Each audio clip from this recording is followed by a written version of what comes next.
조선의 한 백성이 자기 호패를 손에 쥐고 있었습니다. 거기에는 그의 이름이 새겨져 있었습니다.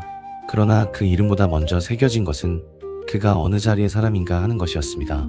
양반의 손에는 상아 호패가 들려 있었고 백성의 손에는 나무 호패가 들려 있었습니다. 같은 사람이지만 손에 든 패의 무게가 달랐습니다.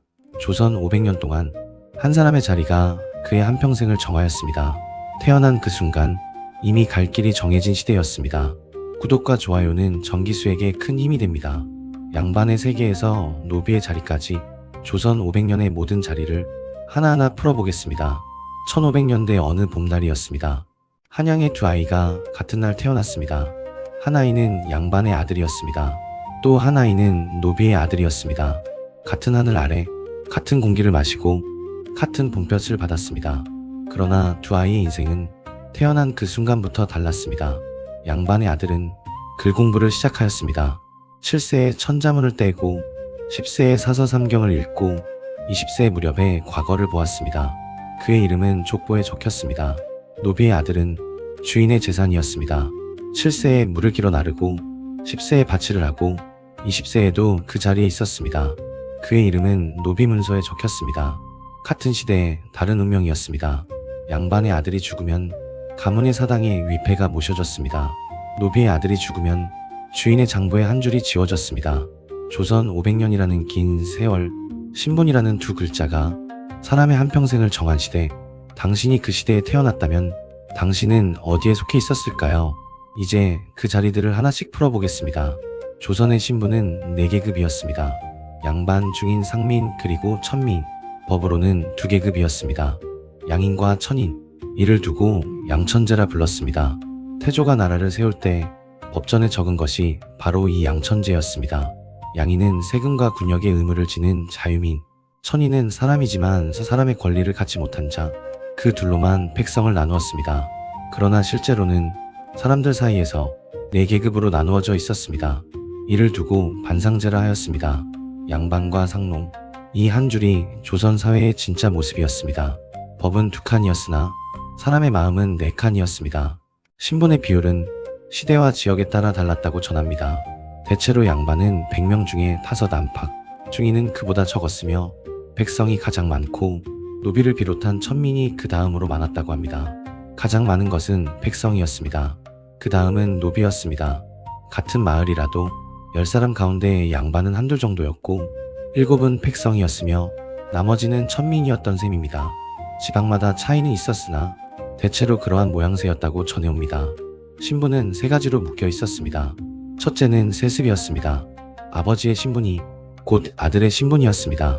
양반의 아들은 양반, 노비의 아들은 노비, 태어나면 그것으로 끝이었습니다. 이 세습이 가장 무거운 사슬이었습니다. 누구의 자식으로 태어나는가? 그것 하나로 한평생이 정해졌습니다. 둘째는 통혼이었습니다. 같은 신분끼리만 혼인할 수 있었습니다. 양반은 양반과, 백성은 백성과, 노비는 노비와, 양반과 노비가 혼인하면 그 자식의 자리는 어떻게 되는가? 이것이 조선 500년 내내 가장 어려운 물음 중 하나였습니다. 셋째는 거주였습니다. 양반은 양반 동네에, 중인은 중인 동네에, 백성은 그들의 자리에, 천민은 마을 밖에, 한양 안에서도 권세가가 모여 살던 거리, 가난한 선비가 사는 거리, 중인의 거리, 백성의 거리가 서로 떨어져 있었습니다. 같은 한양이지만 사대문 안과 사대문 밖, 북쪽과 남쪽이 또 서로 달랐습니다. 같은 한양 안에서도 사람과 사람 사이에는 보이지 않는 선이 그어져 있었던 것입니다. 이 3가지가 사람과 사람 사이를 갈라놓았습니다. 성종 때 완성된 경국대전, 나라의 법을 모은 책, 조선의 기본 틀이었습니다. 거기에 이 모든 자리가 적혀 있었습니다. 내 신분은 사람이 사람을 보는 법을 정하였습니다. 먼저 양반의 세계입니다. 양반이라는 말은 어디에서 온 것일까요? 조회 때 왕 앞에 서던 자리에서 왔습니다. 문반은 동쪽에 줄을 섰고 무반은 서쪽에 줄을 섰습니다. 이 2줄을 합쳐 양반이라 부른 것입니다.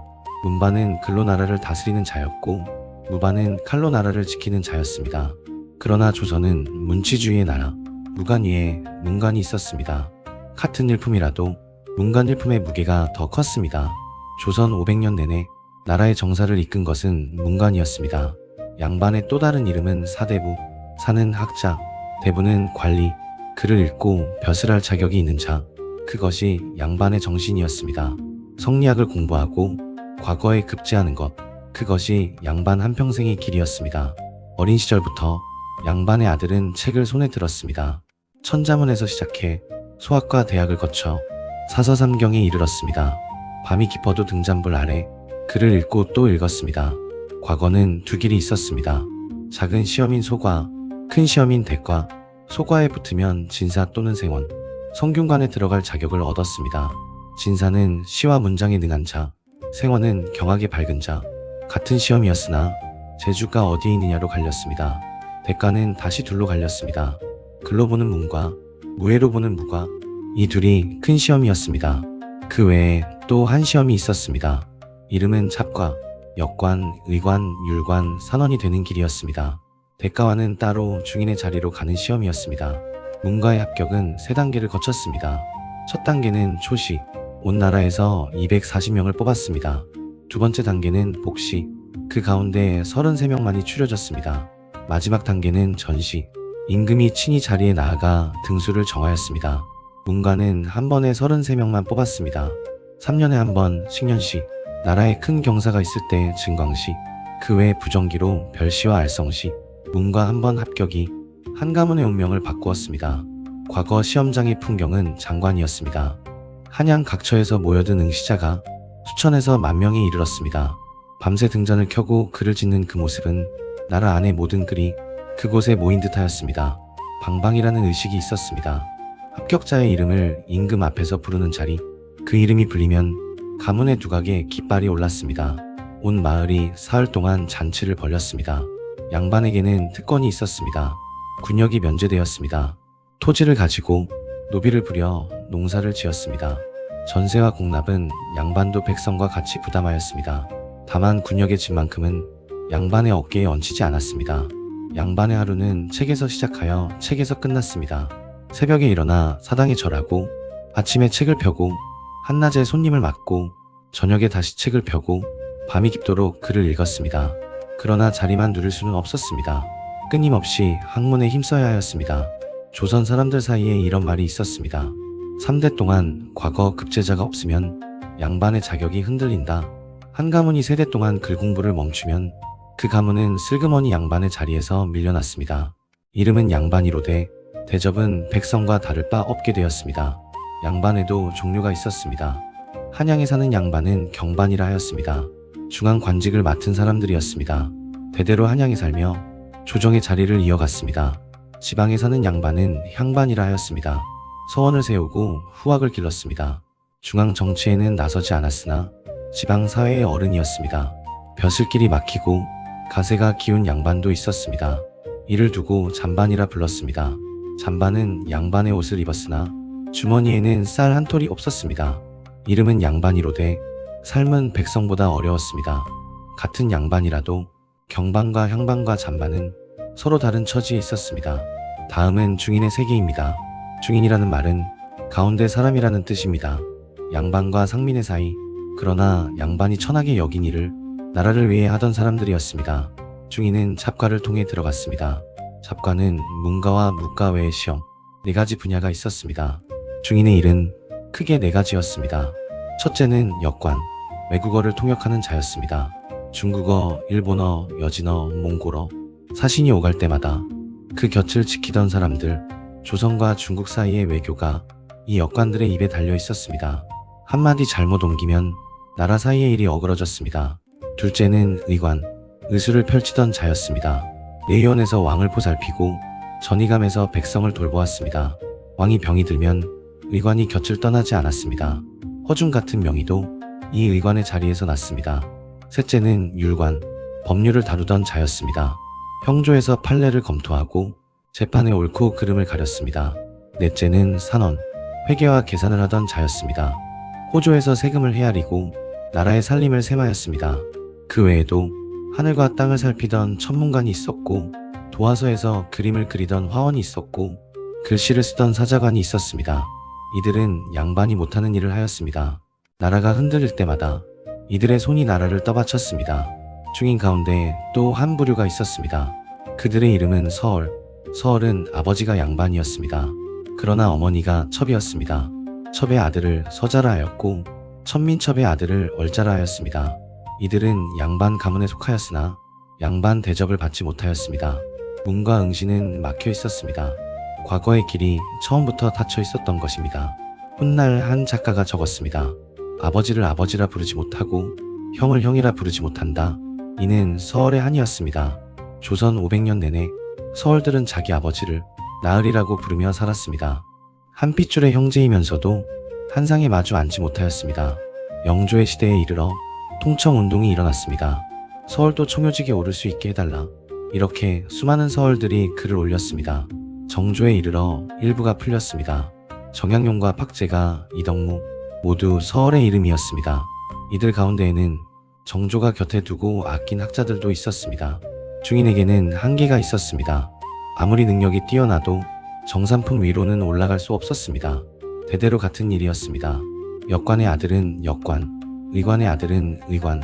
그러나 조선 후기로 갈수록 이들은 부를 모으고 새로운 계층으로 떠올랐습니다. 청나라와의 무역으로 큰 부를 쌓은 역관도 있었고 의술로 양반 못지않은 명성을 얻은 의관도 있었습니다. 비록 양반은 아니었으나 실력으로 살아간 자들이었습니다. 양반이 책을 들고 글을 읽을 때 중인은 손에 든 도구로 나라의 밑바탕을 지탱하였습니다. 이제 백성의 자리입니다. 상민 또는 양인, 조선 백성의 대다수가 이 자리에 속하였습니다. 가장 많은 사람들이었습니다. 법으로는 자유인이었습니다. 그러나 그 자유에는 무거운 의무가 따라 붙었습니다. 군역, 그리고 세 가지 부담, 전세와 공납과 요역.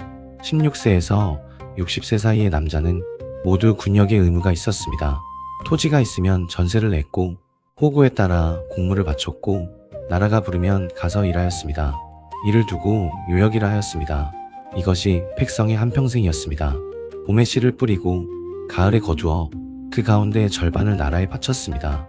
나머지로 한 가족이 한 해를 살았습니다. 풍년이 들면 그나마 견딜만 하였으나 흉년이 들면 굶주림이 찾아왔습니다.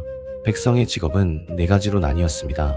산농공상, 산은 글하는 양반, 농은 농사짓는 백성, 공은 기물을 만드는 장인, 상은 물건을 사고 파는 상인. 이 가운데 농이 첫째였습니다. 조선은 농본의 나라. 장인은 대장간에서 쇠를 두드리고 가마에서 도자기를 굽고 나무를 깎아 가구를 만들었습니다. 상인은 시전에서 물건을 팔고 보부상으로 산천을 떠돌았습니다. 그러나 농본억상이라 상인은 천대를 받았습니다. 물건을 사고 파는 일은 사람을 속이는 일에 가깝다고 여긴 까닭이었습니다. 그 다음은 천민의 자리입니다. 천민은 백성에 비할 수는 없으나 적지 않은 수였습니다. 조선 전기에서 17세기에 이르는 시절 노비가 인구의 30에서 40에 이른다고 전해집니다. 어느 마을에서는 백성보다 노비가 더 많기도 하였습니다. 법으로는 천인이었습니다. 사람이지만 사람 대접을 못 받았습니다. 신분은 자식에게 그대로 이어졌습니다. 천민 가운데 가장 큰 부류는 노비였습니다. 노비에는 두 종류가 있었습니다. 나라에 속한 노비는 공노비라 하였습니다. 관청과 궁궐에서 일하였습니다. 양반 개인에게 속한 노비는 산노비라 하였습니다. 산노비는 다시 둘로 나뉘었습니다. 주인 집안에 사는 노비는 솔거노비라 하였습니다. 밥을 짓고 빨래를 하고 아이를 돌보고 농사를 지었습니다. 따로 떨어져 살며 주인의 땅을 일구고 신공을 바치는 노비는 외거노비라 하였습니다. 주인의 얼굴을 거의 보지 못한 채 한평생 농사만 지은 차도 많았습니다. 노비는 매매되었습니다. 증여되기도 하였고 상속되기도 하였습니다. 사람이지만 재산이었습니다. 노비 한 사람의 값은 대체로 말 한 마리의 값과 비슷하였습니다. 사람이 짐승의 값에 매매되었던 것입니다. 그래서 조선의 부는 토지와 노비로 가늠되었습니다. 누가 땅을 얼마나 가졌고 누가 노비를 몇 명 부리는가, 그것이 한 가문의 무게였습니다. 신부는 어머니의 자리를 따라갔습니다.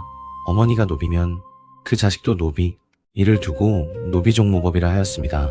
노비 외에도 천민에 속한 사람들이 있었습니다. 도축업을 하던 백정, 마을바, 별도의 자리에 살았습니다. 호적에 오르지도 못하였습니다. 양반의 집에 들어갈 때는 대문이 아닌 뒷문으로 들어갔습니다. 같은 사람으로 여겨지지 않은 까닭이었습니다. 관기와 사기, 기생들, 신부는 노비였으나 그 가운데 일부는 시와 글과 예술에 능한 명기로 이름을 남겼습니다. 황진이가 그 한 사람이었습니다. 구슬하던 무당, 천한 일이었으나 백성의 마음을 어루만지는 자리였습니다. 병이 들면 무당을 찾았고 큰일이 있으면 굿을 청하였습니다. 줄을 타고 제담을 하던 광대 떠돌이 예인이었습니다. 잔치마다 불려가 사람들을 웃기고 울렸습니다. 이들 외에 7가지 천한 일을 맡은 사람들이 있었습니다. 조례, 나장, 일수, 조군, 수군, 봉군, 역졸 이를 두고 칠반천역이라 하였습니다. 법으로는 양인이었으나 하는 일은 천하다 여겨졌습니다. 양인의 호적에 오르되 대접은 천민에 가까웠습니다. 자리가 정해지면 그 자리를 알리는 패가 있었습니다. 이름하여 호패. 호패는 1413년에 처음 시행되었습니다. 태종 13년이었습니다. 태종은 백성을 다스리려면 누가 어디에 있는지를 알아야 한다 여겼습니다. 그리하여 패 하나로 모든 사람의 자리를 기록한 것이었습니다. 16세 이상의 모든 남자가 허리에 차고 다녀야 하는 작은 패였습니다. 오늘날 주민등록증의 먼 조상이었습니다. 호패의 크기는 손바닥보다 작았습니다. 길이 10cm 안팎, 앞뒤로 글자가 새겨져 있었습니다. 호패에는 이름이 새겨졌고 태어난 해가 새겨졌고 신분이 새겨졌습니다. 관리라면 품계와 관직도 적혔습니다. 백성이라면 사는 동네까지 적혔습니다. 그런데 호패의 재질이 신분에 따라 달랐습니다. 2품 이상의 높은 관리는 상아로 만든 호패를 찾습니다. 이를 아페라 불렀습니다. 상아는 코끼리의 어금니, 중국에서 들여온 귀한 재료였습니다. 2품 이상이 아니면 가질 수도 없는 물건이었습니다. 3품 이하의 관리와 양반은 뿔로 만든 호패를 찾습니다. 이를 각패라 하였습니다. 뿔은 소나 사슴의 뿔, 다듬으면 매끈하고 단단하였습니다. 백성과 서민은 나무로 만든 호패였습니다. 가장 흔한 잣나무나 향나무로 깎았습니다. 천민은 가장 거친 잡목으로 만든 호패를 찾습니다. 같은 나무라도 신분에 따라 그 결이 달랐던 것입니다. 신분이 손에 들려 있었던 것입니다. 이름과 태어난 해와 자리, 이 모든 것이 패 한 장에 담겼습니다. 상하 호패와 나무 호패가 한 장터에서 마주치는 일도 있었을 것입니다. 같은 사람이지만 패 하나의 무게가 달랐습니다. 호패는 군역과 세금의 기준이 되었습니다. 없이 다녀 잡히면 처벌받았고 위조하면 사형에 처해졌습니다. 그러나 양반들은 호패 차기를 꺼렸습니다. 군역과 세금을 피하려는 까닭이었습니다. 백성들은 호패를 차고 도망치곤 하였습니다. 세도가의 노비로 숨어들기도 하였던 것입니다. 노비가 되면 군역이 면제되었기 때문이었습니다. 조선 정부는 호패법을 거듭 강화하였습니다. 시행하다가 폐지하고 폐지하였다가 다시 시행하였습니다. 태종에서 시작하여 세조와 광해군과 인조를 거쳐 숙종 1년인 1675년에 이르러서야 지속적으로 자리를 잡았습니다. 처음 시행한 지 262년이 흐른 뒤였습니다. 조선 왕조 500년 동안 호패가 제대로 시행된 기간은 260여 년 가운데 18년 뿐이었다고 전합니다. 나머지 시간은 폐지되거나 흐지부지되었습니다. 호패는 한 사람의 자리를 증명하였습니다. 당신이 양반인지 노비인지 그것은 손에 든 작은 패 한 장에 새겨져 있었던 것입니다. 이제 관직의 세계로 들어갑니다. 조선의 품계는 정일품에서 종구품까지 정과 종을 합쳐 모두 18품이었습니다. 각 품마다 상과가 있어 모두 30단계였습니다. 정일품 상에서 시작하여 종구품 하에 이르기까지 30개의 자리가 줄지어 있었던 것입니다. 왕 한 사람 아래 1000여 명의 관리가 있었습니다. 품계는 곧 옷이었습니다. 1품과 2품은 붉은 옷, 3품에서 6품까지는 푸른 옷, 7품 아래는 옅은 옷, 색 하나로 그 사람의 자리를 알 수 있었습니다. 품계에는 가장 큰 분기점이 있었습니다. 그 이름은 당상관과 당하관, 당상관은 정삼품 상위의 관리였습니다. 조회 때 어전에 오를 수 있는 자, 당하관은 정삼품 하 아래의 관리였습니다. 어전에는 오르지 못하였습니다. 당상관은 후세의 대감마님으로 일컬어지는 자리, 당하관은 영감마님이라 불리는 자리였습니다. 이 한 줄의 차이로 입는 옷이 달랐고 의례가 달랐고 조정에서의 발언권이 달랐습니다. 심지어 타고 다니는 가마와 앉는 자리의 높낮이까지 모두 달랐습니다. 또 한 분기점이 있었습니다. 참상관과 참하관, 참상관은 종육품 위의 관리, 참하관은 정칠품 아래의 관리, 종육품을 넘어야 비로소 진짜 관리 대접을 받았습니다. 세로 과거에 합격한 신참은 대부분 종구품에서 시작하였습니다. 그 자리에서 종육품까지 오르는데 보통 3년에서 5년이 걸렸습니다. 이 종육품의 문턱이 관리 인생의 첫 번째 시험이었습니다. 이제 조선 정치의 가장 높은 자리, 의정부입니다. 의정부에는 세 자리가 있었습니다. 가장 높은 자리는 영의정, 풍계는 정일품, 오늘날의 국무총리에 가까운 자리였습니다. 그 다음은 좌의정과 우의정, 역시 정일품이었습니다. 오늘날의 부총리에 가까운 자리였습니다. 이 셋을 합쳐 삼정승이라 불렀습니다. 삼정승의 자리에 오른 자는 한 시대의 사람이라 하였습니다. 한명회처럼 영의정에 5번 오른 자도 있었고 이름조차 남기지 못한 자도 있었습니다. 의정부는 나라의 큰 정책을 의논하던 자리, 육조는 그 실무를 맡은 자리였습니다. 왕에게 조언하고 육조를 감독하는 것, 그것이 의정부의 일이었습니다. 의정부 회의는 이른 새벽에 열렸습니다. 삼정승이 모여 나라의 큰일을 의논하고 그 결과를 임금에게 올렸습니다. 그 한자리에서 결정된 일이 조선 팔도 백성의 삶을 흔들었습니다. 이제 육조의 자리를 살펴보겠습니다. 이조는 인사를 맡았습니다. 관리를 임명하고 평가하였습니다. 오늘날의 행정안전부에 가까웠습니다. 호조는 재정을 맡았습니다. 세금과 인구를 헤아렸습니다. 오늘날의 기획재정부에 가까웠습니다. 예조는 외교와 의례와 교육을 맡았습니다. 사신을 맡고 과거를 주관하고 나라의 큰 잔치를 치렀습니다. 병조는 군사를 맡았습니다. 국방과 무관 인사, 오늘날의 국방부에 가까웠습니다. 형조는 사법을 맡았습니다. 법을 다스리고 형벌을 정하였습니다. 오늘날의 법무부에 가까웠습니다. 공조는 토목을 맡았습니다. 궁궐과 길과 다리를 만들었습니다. 오늘날의 국토교통부에 가까웠습니다. 각 조의 우두머리는 판서, 풍계는 정의품, 그 아래에 참판이 있었고 종이품, 그 아래에 참의가 있었고 정산품, 판서, 참판, 참의, 조선 정치의 한가운데에서 자주 들리던 호칭이었습니다. 이 셋을 두고 당상이라 하였습니다. 육조의 진짜 정치는 이 세 사람의 손에서 결정되었습니다. 조선의 정치 구조에는 두 가지 길이 있었습니다. 하나는 육조 직계제, 육조가 왕에게 직접 보고하는 길입니다. 왕권이 강해지는 길이었습니다. 또 하나는 의정부서사제, 육조가 의정부를 거쳐 왕에게 보고하는 길입니다. 신권이 강해지는 길이었습니다. 태종과 세조는 육조 직계제를 폈습니다. 강한 왕권의 시대였습니다. 세종과 성종은 의정부서사제를 폈습니다. 신하들과 함께 다스리는 시대였습니다. 같은 조선이었으나 정치 구조가 바뀔 때마다 나라의 분위기가 바뀌었습니다. 정치 구조의 한 단어 차이, 그것이 왕권의 무게를 정하였습니다. 관직의 세계에는 또 한 묶음이 있었습니다. 삼사라 불리는 자리, 사간원, 사헌부, 홍문관, 이 셋이 조선의 언론이었습니다. 왕의 잘못을 지적하고 관리의 비리를 감찰하고 임금의 학문을 도왔습니다. 왕도 두려워한 자리였습니다. 풍계로 보면 그리 높지 않았습니다. 그러나 그 입에서 나오는 한마디가 영의정도 무너뜨릴 수 있었습니다. 삼사를 청요직이라 불렀습니다. 맑고 중요한 자리라는 뜻이었습니다. 조선의 양반이라면 누구나 한 번은 거치고 싶어 한 자리, 삼사를 거쳐야 비로소 큰 인물이 된다 하였습니다. 먼저 사간원입니다. 왕의 잘못을 간언하는 자리였습니다. 전하, 이것은 잘못된 일입니다. 이렇게 말하는 것이 사간원의 일이었습니다. 우두머리는 대사관, 품계는 정산품, 왕이 듣기 싫어해도 말해야 하는 자리였습니다. 태종 시절 한 사관이 임금에게 직언을 올렸다가 그 자리에서 쫓겨났습니다. 그러나 다음 사관이 또 같은 말을 올렸습니다. 3번을 갈아도 4번째 사관이 다시 같은 글을 올렸습니다. 그것이 사간원의 자리였던 것입니다. 영의정도 사간원의 한마디에 흔들렸습니다. 다음은 사헌부입니다. 관리의 비리를 감찰하는 자리였습니다. 오늘날의 감사원과 검찰을 합친 자리에 가까웠습니다. 우두머리는 대사원, 풍계는 종이품, 풍기를 단속하고 인사 검증을 하고 관리들의 비리를 캐냈습니다. 사헌부 관리들은 한양 거리를 돌며 살폈습니다. 사치한 의복을 입은 양반, 법을 어긴 관리, 모든 것이 사헌부의 눈 안에 있었습니다. 사헌부 앞에 서면 삼정승도 자세를 바로 하였다고 전합니다.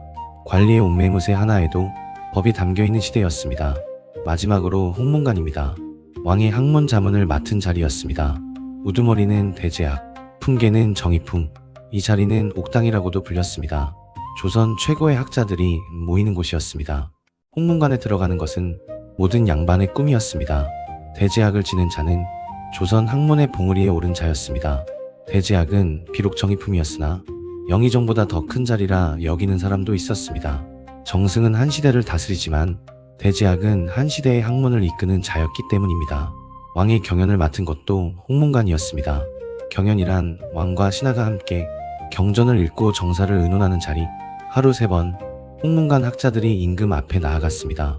새벽에 족강, 낮에 주강, 저녁에 석강, 하루를 3번 책을 폈습니다.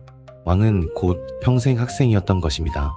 3사 가운데 사원부와 사간원에는 또 하나의 특별한 권한이 있었습니다. 이를 두고 서경권이라 하였습니다. 5품 이하 관리에 임명해 사원부와 사간원의 동의가 있어야 하였습니다. 두 곳에서 반대하면 임명이 이루어지지 않았습니다. 왕도 함부로 어기지 못하였습니다. 이 두 기관을 합쳐 양사라 불렀습니다. 관리의 인사를 검증하고 새로운 법을 검토한 것이 양사의 손에서 이루어진 일이었습니다. 이 작은 권한이 조선의 정치를 깨끗하게 만든 장치였습니다. 이 3사와 또 한 자리가 있었습니다. 그 자리의 이름은 이조전랑. 이조의 정랑과 좌랑. 정랑은 정오품, 좌랑은 정육품. 품계는 낮았습니다. 그러나 그 자리가 가진 힘은 컸습니다. 자기 후임을 자기가 추천하였습니다. 이를 자대권이라 하였습니다. 한 자리에 누가 앉느냐를 그 자리에 앉아있는 자가 정하였던 것입니다. 3사 관리의 추천권도 가졌습니다. 이를 통청권이라 하였습니다. 나라의 언론을 맡은 자들을 이조전랑이 추천한 셈입니다. 이 두 권한이 합쳐졌을 때 이조전랑은 작은 자리가 아니었습니다. 정오품의 손에 조선 정치의 흐름이 쥐어져 있었습니다. 이 작은 자리 하나가 조선 300년 당쟁의 시작점이 됩니다. 사간원의 한마디로 영의정이 흔들렸고 이조전랑 한 자리로 나라가 둘로 갈라졌던 것입니다. 이제 마지막 세계입니다. 궁궐의 자리. 궁궐 안에는 그 자체가 작은 나라였습니다. 왕이 있었고 왕비가 있었고 대비가 있었고 대왕대비가 있었습니다. 왕은 나라의 주인, 왕비는 왕의 정실 부인이었습니다. 중전이라고도 불렀습니다. 대비는 왕의 어머니, 앞선 왕의 왕비였습니다. 대왕대비는 왕의 할머니, 가장 높은 자리에 있는 어른이었습니다. 왕에게는 후계자가 있었습니다. 그 이름은 세자, 적장자가 우선이었습니다. 세자의 정실 부인은 세자빈. 여기에서 가장 중요한 구분이 있었습니다. 대군과 군의 차이입니다. 대군은 왕비가 낳은 아들, 군은 후궁이 낳은 아들이었습니다. 이 한 글자 차이가 왕위 계승의 순위를 정하였습니다. 딸도 마찬가지였습니다. 공주는 왕비가 낳은 딸, 옹주는 후궁이 낳은 딸이었습니다. 같은 왕의 자식이라도 어머니가 누구냐에 따라 부르는 이름이 달라졌습니다. 이번에는 후궁의 자리입니다. 후궁에게는 품계가 있었습니다. 이를 두고 내명부라 하였습니다. 내명부의 후궁 자리는 모두 8단계였습니다. 가장 높은 자리는 빈, 정일품이었습니다. 왕비 다음 자리, 그 다음은 귀인, 종일품이었습니다. 그 다음은 소위, 정이품, 그 다음은 수기, 종이품, 그 다음은 소용, 정삼품, 그 다음은 수경, 종삼품, 그 다음은 소원, 정사품, 마지막은 수건, 종사품이었습니다. 빈, 귀인, 소애, 수계, 소용, 수경, 소원, 수건. 이것이 조선 후궁의 8단계였습니다. 이 가운데 빈은 후궁 중 가장 높은 자리, 한 글자의 호칭이 그녀가 어디에 서 있는지를 알리는 표지였습니다. 후궁 아래로 또 다른 여인들이 있었습니다. 상궁, 정오품, 궁녀들의 우두머리였습니다. 그 아래로 상의, 상복, 상식, 상침이 있었습니다. 품계는 정오품에서 종구품까지였습니다. 상궁마마라는 호칭은 왕족 다음으로 높은 자리를 가리켰습니다. 궁녀는 어린 나이에 입궁하였습니다. 평생을 궁에서 보냈습니다. 궁궐 밖에는 또 다른 여인들의 호칭이 있었습니다. 그 이름은 외명부, 외명부는 관리의 부인들을 가리켰습니다. 남편의 품계에 따라 부르는 이름이 달랐습니다. 남편이 1품이면 정경부인, 2품이면 정부인, 3품 당상관이면 숙부인, 그 아래는 숙인. 같은 마님이라도 격이 모두 달랐던 것입니다. 정경부인의 가마는 컸고 숙인의 가마는 작았습니다. 부르는 한마디에 자리에 무게가 달려 있었습니다. 이번에는 또 한 자리, 내시의 자리입니다. 내시는 환관이었습니다. 어릴 때 거세된 남자, 왕과 왕실 여인들 사이를 오갈 수 있는 유일한 남자였습니다. 내시부 소속이었습니다. 품계는 종이품에서 종구품까지, 우두머리는 상선, 종이품이었습니다. 임금의 곁을 가장 가까이 따른 자, 내시의 우두머리이자 모든 환관의 어른이었습니다. 내시의 일은 왕의 시중을 들고 전가를 전하고 궁궐의 살림을 맡는 것이었습니다. 새벽부터 밤까지 왕의 곁을 떠나지 않았습니다. 그러나 그 자리는 권력의 곁이기도 하였습니다. 내시는 결혼할 수 있었습니다. 양자를 들여 대를 이었습니다. 내시의 양자가 또 내시가 되는 대를 잇는 자리였습니다. 권력에 가까운 자리였기에 사화와 정변 때마다 휘말리기도 하였습니다. 그러나 조선의 내시는 중국의 황관과 달랐습니다. 권력농단이 적은 편이었습니다. 왕권이 강했기 때문이었습니다. 중국에서는 내시가 황제를 갈아치우는 일도 있었으나 조선에서는 그런 일이 거의 없었습니다. 양반과 사대부의 견제가 그만큼 강했던 것입니다. 마지막으로 한 자리가 더 있었습니다. 그 이름은 수렴청정. 어린 왕이 즉위했을 때 대비나 대왕 대비가 발 뒤에서 정사를 들었습니다. 발은 한자로 발령, 이를 들이우고 정사를 듣는다 하여 수렴청정. 세조의 비 정의왕후가 어린 성종 뒤에서 정사를 들었습니다. 13세에 즉위한 성종을 대신해 7년을 정사를 보았습니다. 중종의 계비 문정왕후가 어린 명종 뒤에서 정사를 들었습니다. 20년에 가까운 세월, 조정의 큰일이 그녀의 뜻에서 나왔습니다. 영조의 계비 정순왕후가 어린 순조 뒤에서 정사를 들었습니다. 사도세자의 일과 천주교 박해 모두 그 시절에 일어난 일이었습니다. 조선에는 발 뒤에 왕이 여럿 있었던 것입니다.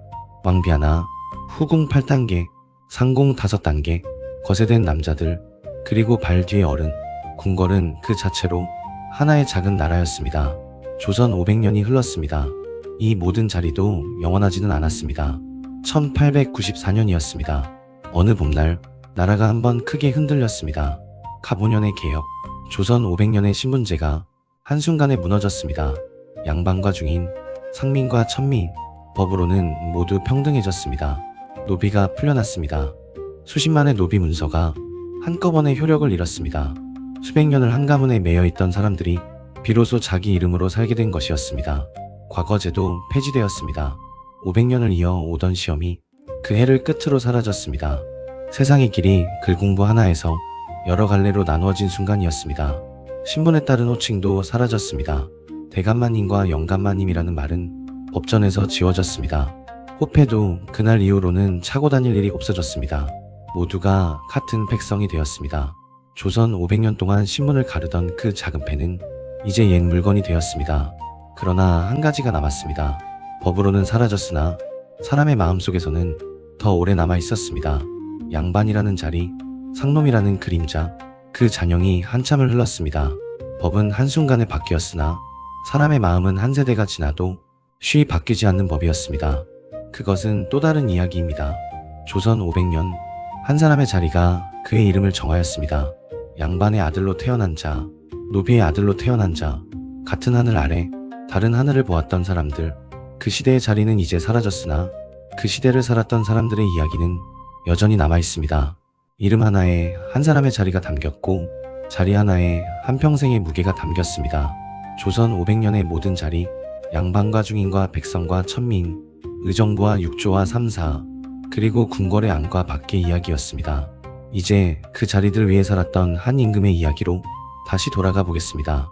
반개의 자리에서 왕자에 오른 임금이 있었고 그 임금이 다스리던 시대에 조선 500년 가장 큰 전쟁이 시작됩니다. 다음 밤에는 그 임금의 이야기를 들려드리겠습니다. 오늘 밤 정기수야와는 여기까지입니다. 구독과 좋아요는 정기수에게 큰 힘이 됩니다. 알림을 켜두는 것도 잊지 마십시오. 안녕히 주무십시오.